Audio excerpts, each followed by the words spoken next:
Okay, we're live. I'm making this video mostly for my buddy Omar, but I figured I'd share it with everybody because why not? Maybe somebody else could get some out of this. He asked me if I could make some scales for him to practice because he's getting into bass guitar. He's a great musician and producer. All right, looks like we had a little streaming problem. I'm making a quick video for my friend Omar because he's getting into bass guitar. He wanted to know some scales to practice, and also probably like how to practice them a little bit. So, anyway, I am gonna get into it. Right, here we go. I have my bass right plugged in. All right, so the first like couple scales that I would recommend starting with are a major scale, a minor scale, and a minor pentatonic scale. And then I'm going to show you a couple ways of how to go through them, how to practice them. Right? It's pretty simple. I'll just go through, I guess, the major scale slowly. Right? So first thing is this is going to span 4 frets.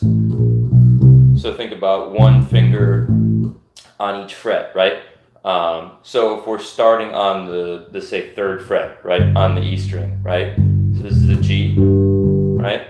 You're gonna play with your 2nd finger, right? And then your 4th finger, right? Then 1, 2, 4, then 1 again on the next string, and then 4 to finish it. Then to reverse it, right, we're going to go 4, 3, 1. Now 4 here. Now 2.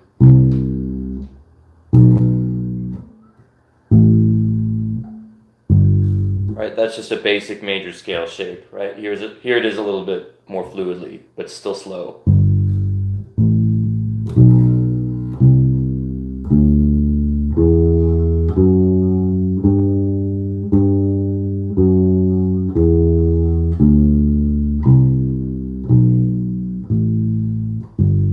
Right? So there it is in 1 octave. If you take that whole shape and just start it and end it 1 string higher, so you're starting on the A string. In this case, I'd be starting on the C, right? 3rd fret of the A string, the 2nd lowest string. Here it is again.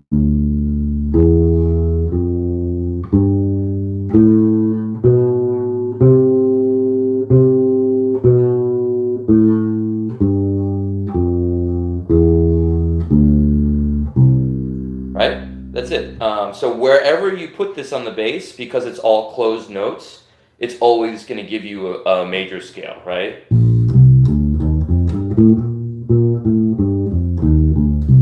Same thing if you move it over here, any fret.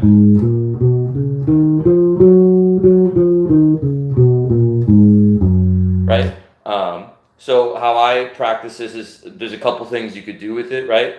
I like to start moving it around in like some kind of logical way. What I like to do is move it around the circle of fifths or circle of fourths, depending on how you think about it. Because it's just a way to get you relating that scale shape to notes on the instrument. So one way to practice this is if we start on G, we play the scale just straight up and down.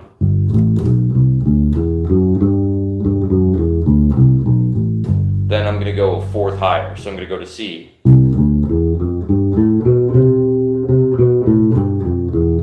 Now go up a 4th again, so from C to F. Here we're going to use some open strings. I'm going to start on this low F. So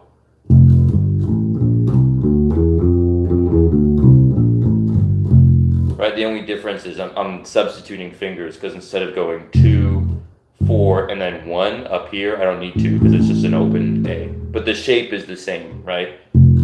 So if I were to play with the same shape, it would be like 2, 4, open A. We don't need to press anything, right? And then 2, 4, open D. Same thing, we don't need to press anything. And then 3, 4. Right? But that's not like the most logical fingering. I would just substitute fingers. But anyway, to keep going with our 4th practice, you do the same fingering for B flat, which is up another 4th.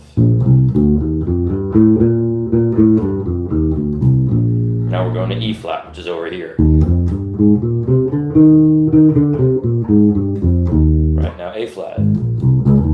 D flat, G flat, B, now E, now A, now D, now we're back to G. So that's the whole thing, just around the whole cycle. That's one way to practice the scale.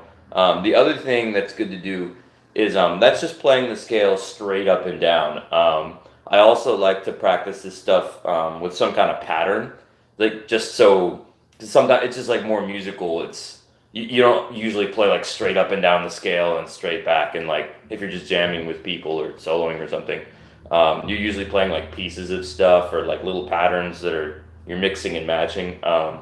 So like one pattern that's helpful to do. I'm getting a little text here. Hold on. Yeah, okay. Sorry about that, people. Age of interruption. Anyway, so patterns are like kind of like this endless thing that you could jump into and never really hit the bottom. There's a couple that are just good to start with, right? So this first one, you're gonna start on, let's start on A this time, right? This is the shape of the scale, right? We're just using that major scale shape starting in A. But let's do, we're gonna go up 3 notes, so 1, 2, 3, and then back 1, and then do the same thing again. So 1, 2, 3, then back 1, then we're gonna go up 3 from here, then back 1 and up 3.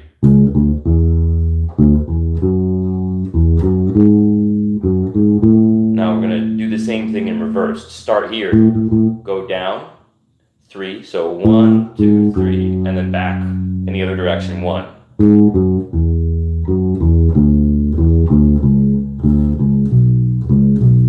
Right?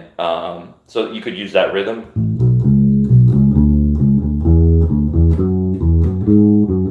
Or you could go straight through. Right? Right? That's one way to do it. Another pattern that's good is you do the same thing, except with groups of 4 notes. So this time we're going to go, starting on the first pitch, going to go up 4. And then we're going to do the same thing starting from the second pitch. Then the same thing from the third pitch. So it would be like this, like.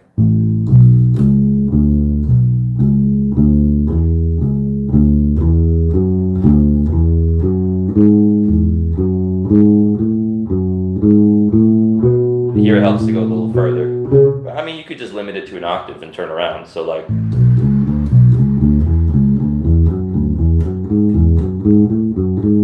Then go the other way.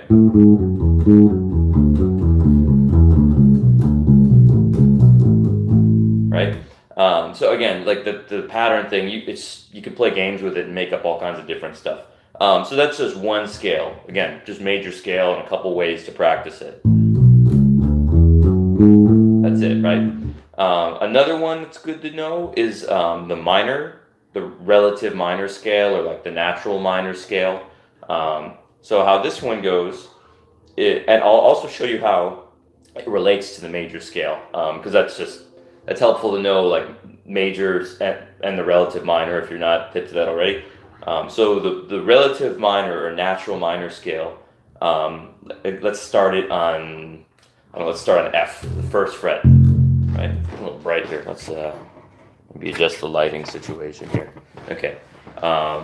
So you're going to start on the first fret, and then put your third finger on the third fret, right? And your fourth finger on the fourth. So these 3 notes. Then just do the same thing 1 string higher. Oh. Right? And then on the next string, you're going to go first finger, third finger. That's it. Here it is all together.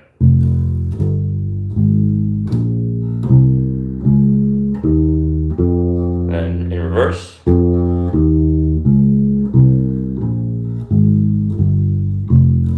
Right? That's it. All the stuff I just explained with the major scale, you can totally apply here. You can take it around the cycle of fourths or fifths. You can play patterns.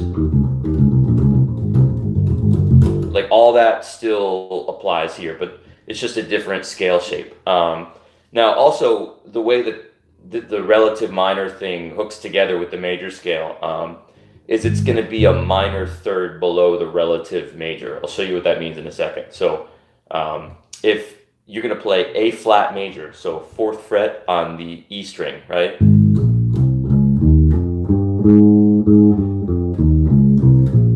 Right? Here's your root. This is your A flat. To find the relative minor, you just go down a minor third, right? So that's going to be the distance of 4 frets. So this is 1, right? Down to F. That's your relative minor. And then this is the scale I just showed you, right?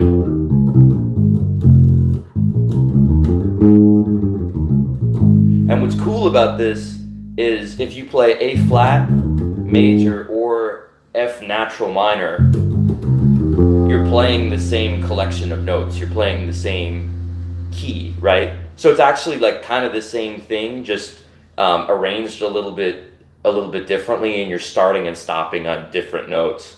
So if you're playing something in like an A flat major, getting another notification is annoying. All right, anyway, back to work. So if you're playing in A flat major, right?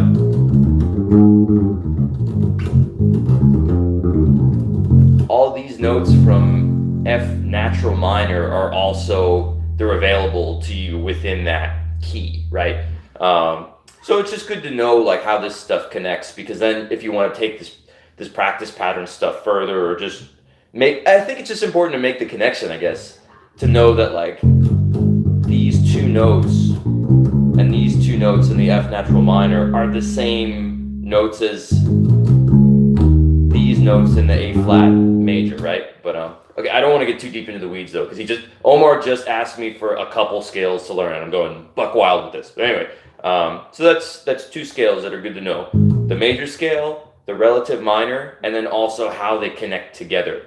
Again, because all the notes are closed, you can transpose this wherever you want, right? So if just pick anywhere.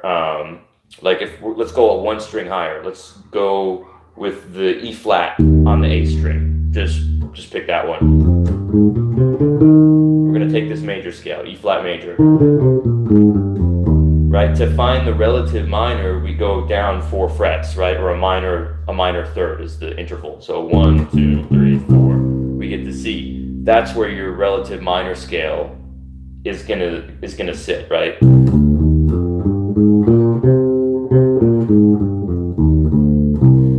Right?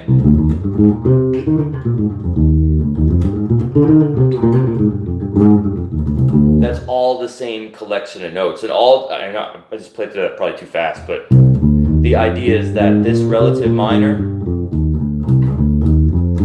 and then this major scale are all, I think of that as all one thing. It's not really 2 scales. It's 2 scales that are kind of connected to each other because you're using the same pitches. So anyway, that's that. And then the other one that I would recommend to learn if you're just coming in learning some scales on the bass guitar here is a minor pentatonic scale. Just because it's so... the text message is killing me. Just because it fits in a lot of places. This is all it is. It's actually a little simpler. So if you remember your natural minor scale, it's very similar, except we're going to actually subtract notes. It's a minor pentatonic, so it's a 5-note scale. It's going to start on G, right? Then 4 frets higher, right? You're going to play with your 4th finger, and then 1 string up, you play with your 1st finger, and then 3rd, then do the same thing on the next string. 1, 3, and then reverse it. 3, 1, now 3, 1, now 4, 1, right?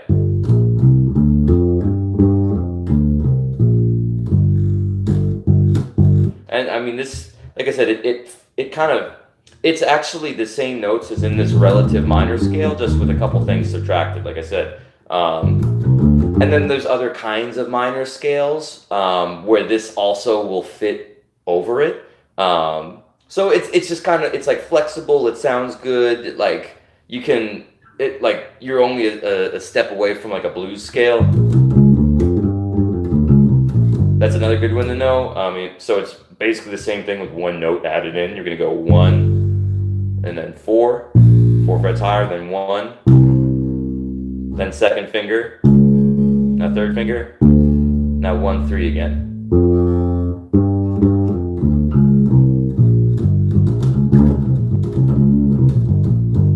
Again, the fun little scale used all over the place. Very good to know. You can, all that pattern stuff and like practicing around the cycle stuff that I explained with the first one, also totally applicable here. So with the scale stuff, it's like kind of endless. Like if you think about it just in terms of playing straight up and straight down, it's like sort of dry and boring and maybe not always like not obvious how you would apply that to like writing music with it or improvising with it. Like when I was taught some of this kind of stuff, they gave me it was kind of presented in this way of like, here's the scale, here's the notes, now just mix them up and you get music. That never really worked for me. Having to move around with it and be kind of creative with the scale practicing is like what really got me using it, and thinking about it in like a musical way as opposed to like homework. So anyway, this video is getting longer than I thought it would be, but I just wanted to explain it for my buddy Omar. Like he hit me up on Instagram. I guess I'll put links and stuff to all this. Like this is very impulsive of me to do, but his music is amazing. He's an incredible producer. I'll put a link to his shit in the description. Nothing new. It's my buddy Omar, rad dude, great producer. He's learning the bass. If you find this video on the internet and want me to do more, I can very easily do more. There's no editing on my part. It's just a live YouTube video. I'll put some links to my stuff. I got new tracks out. So anyway, he's texting me now again. I got to get back to him. Too many text messages. Anyway, for the couple people who watch this, thank you. Maybe you'll do more, maybe I won't. We'll see. But hopefully you take this and do something awesome with it. All right, peace out.